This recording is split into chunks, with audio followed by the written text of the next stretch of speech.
कैसे हैं मिजाज आपके? Nice. Have you shared your ideas with Munni and Munni? Have to. Okay, let's come with me. In our second chapter federalism बेटा, we have discussed main 3 points. First, what is federalism? संघवाद क्या है? And the second, what makes India a federal country? Bharat को क्या चीज संघ देश बनाती है? And third, how federalism practiced in India? Bharat में संघवाद कैसे आया या संघ देश कैसे बना? ठीक है, अब हमारा next fourth and the last and important topic of our chapter, decentralization in India, Bharat में विकेंद्रीकरण। लेट्स सी, हमें देखना है बेटा होता क्या है विकेंद्रीकरण। एक चीज और, कंट्री में पावर को शेयर करने के लिए या फिर आप ये कहिए उसे अच्छी तरह गवर्न करने के लिए हमने बेटा क्या किया था, सेंटर से और पावर्स है वो किसको दी थी? स्टेट को दी थी।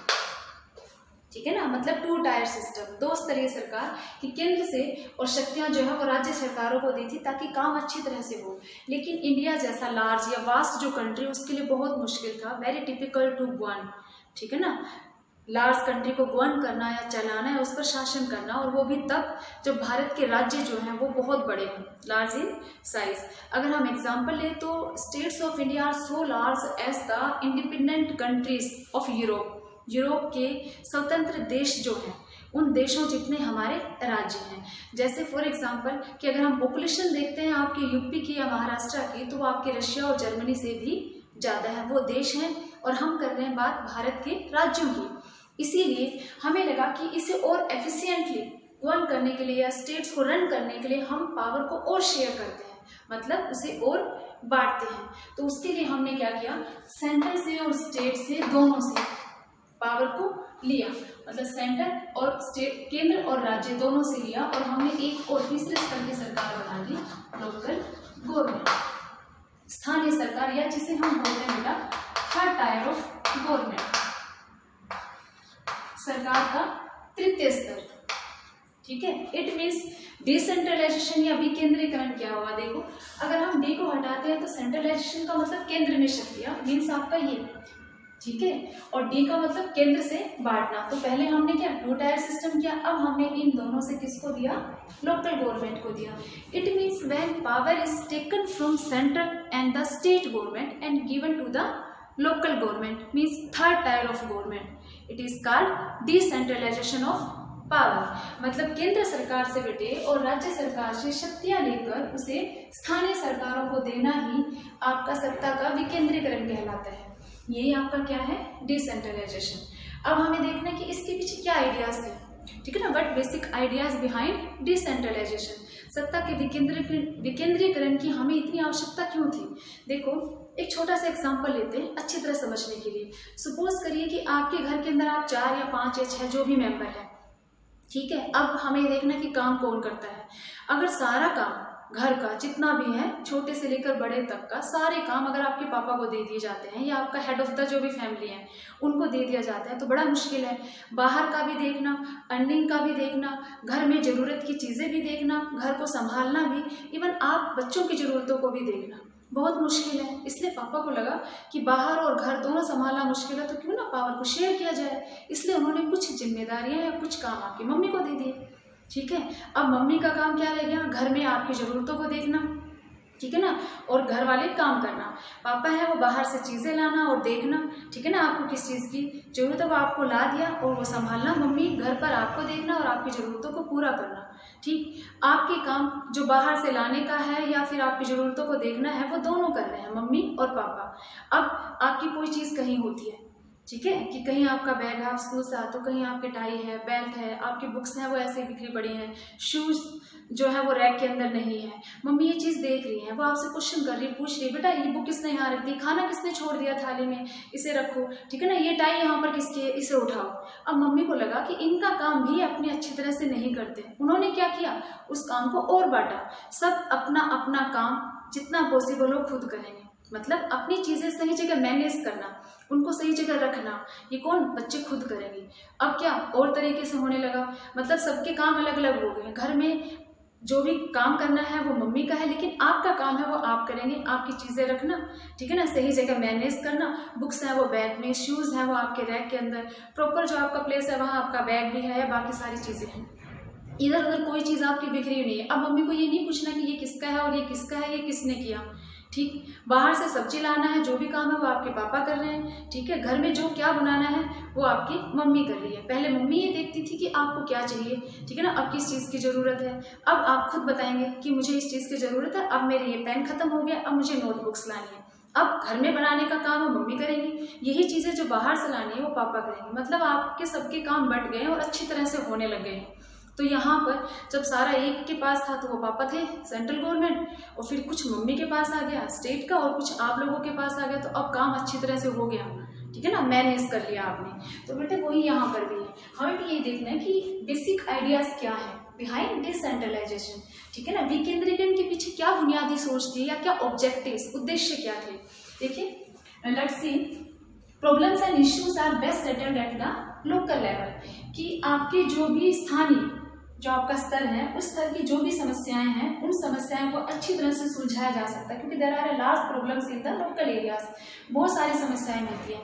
अगर राज्यों के नीचे स्थानीय सरकार नहीं बनाई जाती तो चीफ मिनिस्टर के लिए पॉसिबल नहीं है बेटा कि वो राज्य के नगर नगर गांव गांव जाकर लोगों की समस्याएं सुने। कोई होना चाहिए जो उन प्रॉब्लम्स को सोल्व करे उनके भी नीचे और उन तक जानकारी पहुंचाए, इसीलिए वहाँ की समस्याएं अच्छी तरह वही सुलझाई जा सकती है, ठीक है।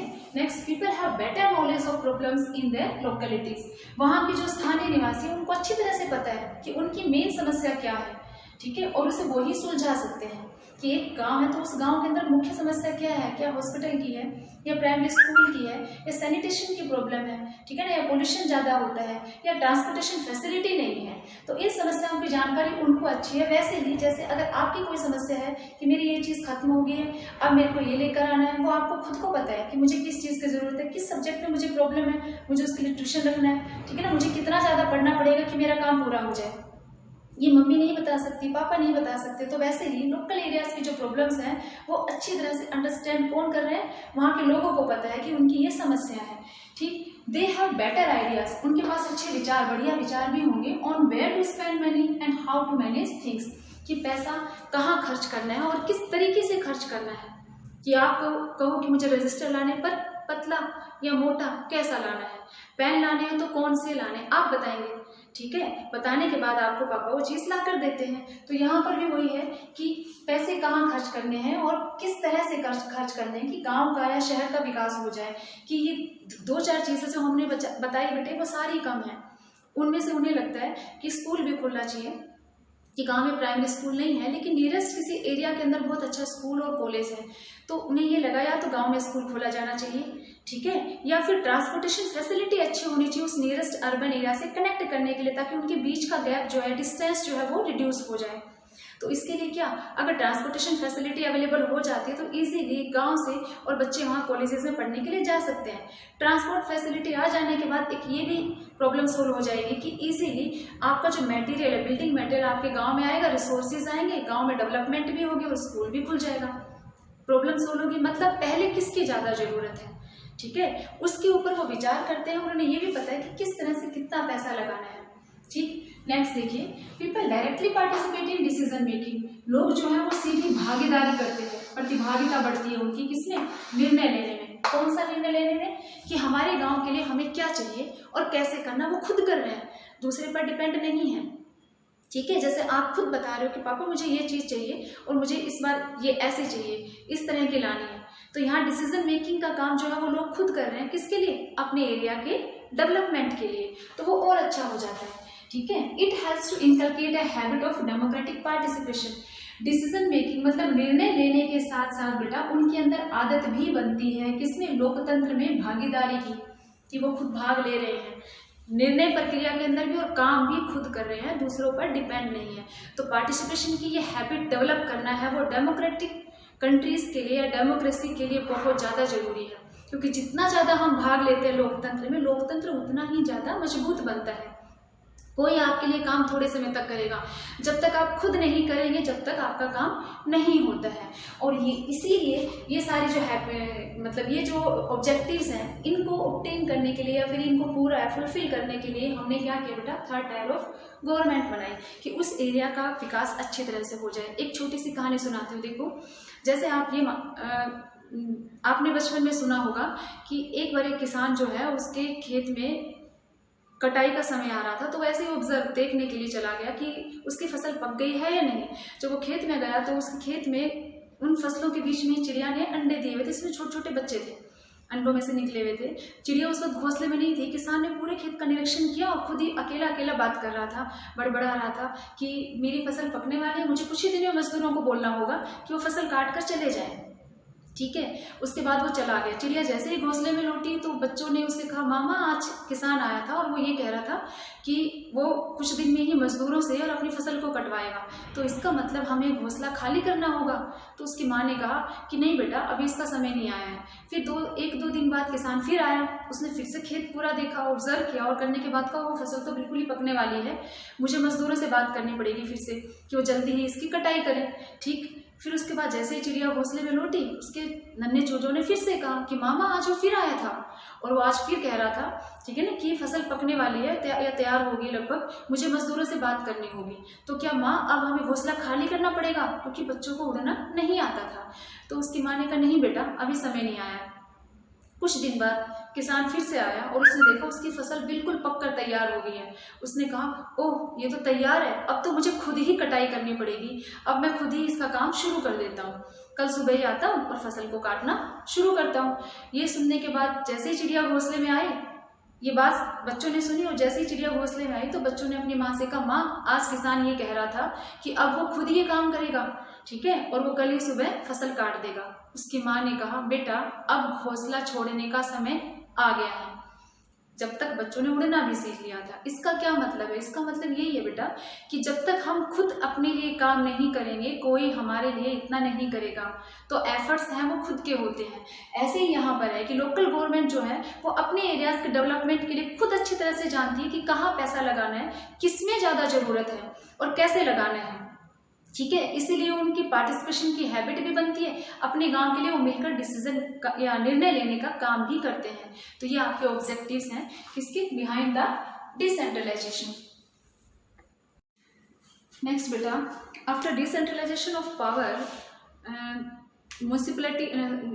panchayats in villages and the municipalities in urban areas were set up, but these were directly under the control of state governments and can't use their power independently.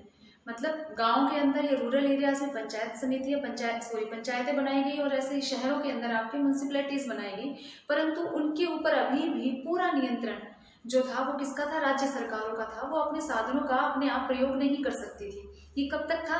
Before 1992, 1992 से पहले। देखिए इसमें लिखा local governments are directly under the control of state governments. वो उनके नियंत्रण में है, मतलब उन पर डिपेंड है पावर्स के लिए। ठीक है ना। Elections were not held regularly, और नियमित रूप से चुनाव नहीं होते थे। स्टेट गवर्नमेंट्स पर डिपेंड करता था कि कब करवा रही है और कब नहीं करवा रही है। कि हम 5 ईयर्स के लिए ले रहे, 5 साल का अंतराल खत्म हो जाने के बाद भी वो हुआ कि नहीं हुआ उसी रेगुलरिटी से। ठीक, फिर तक they did not have any power और रिसोर्सेज ऑफ देयर ओन। उनके खुद के संसाधन और शक्तियां नहीं थी। क्यों? क्योंकि किनके कंट्रोल में है? राज्य सरकारों के नियंत्रण में है। ठीक है। नेक्स्ट आपका है कि little decentralization in effective manner.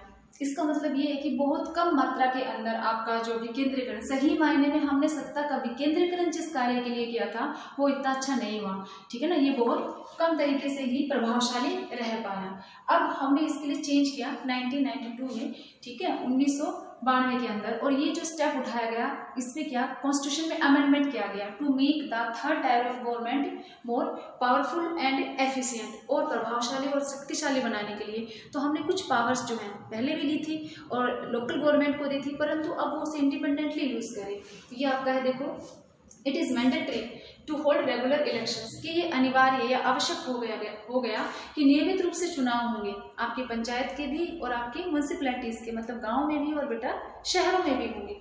ठीक है। अब इसमें कोई इरेगुलरिटी नहीं होगी कि जब उनका समय आएगा तभी इलेक्शंस करवाने होंगे। इन इलेक्शंस को करवाने के लिए एक इंडिपेंडेंट इंस्टीट्यूशन बनाया गया, ठीक है ना। जैसे आपका स्टेट इलेक्शन कमीशन कहा गया, राज्य चुनाव आयोग, जिसका काम ऐसे इलेक्शंस को कंडक्ट करवाना है और निगरानी रखना और देखना भी है कि किस स्थान पर कब चुनाव होने हैं, ठीक है। फिर सीट्स हैं वो रिजर्व कर दी गई, किसकी, SCs, STs और आपके OBCs, कि आपके जो शेड्यूल कास्ट है बेटा, शेड्यूल ट्राइब है, या फिर आपके अदर बैकवर्ड क्लासेस हैं, अनुसूचित जाति, जनजाति और आपके अन्य पिछड़ा वर्ग, इनके लिए भी कुछ सीटें हैं वो आरक्षित कर दी गई। लोकल गवर्नमेंट की ही बात कर रहे हैं फिलहाल। फिर है 1/3 रिजर्वेशन फॉर वीमेन, महिलाओं के लिए भी 1/3 आरक्षण, मतलब 33% सीट जो है वो आरक्षित होंगी महिलाओं की। कहाँ बेटे, लोकल गवर्नमेंट में, स्थानीय सरकार में। और ये स्टेट इलेक्शन कमीशन हम बता चुके हैं। Next, state governments are required to share power and revenue, ठीक है, विद लोकल गवर्नमेंट, कि जो राज्य सरकारें हैं उनकी भी आवश्यकता है कि वो जरूर शेयर करें अपनी पावर को या शक्तियों को या उनके संसाधनों को और राजस्व को, पैसा वगैरह जो भी देना है, किसके साथ शेयर करें बेटा, लोकल गवर्नमेंट के साथ। ये आपके 1992 के बाद चेंज हुए, जिससे कि आपकी स्थानीय सरकारें हैं, जिसे हम थर्ड टायर ऑफ गवर्नमेंट कह रहे हैं, वो और एफिशिएंट या अच्छे बेहतर तरीके से काम करने लगा। तो ये पूछा लिया जाता है कई बार कि पहले क्या अंतर था और उसके बाद आफ्टर 1992 1992 के संविधान संशोधन के बाद क्या परिवर्तन हुआ। तो बेटा ये आपका डिसेंट्रलाइजेशन का था टॉपिक।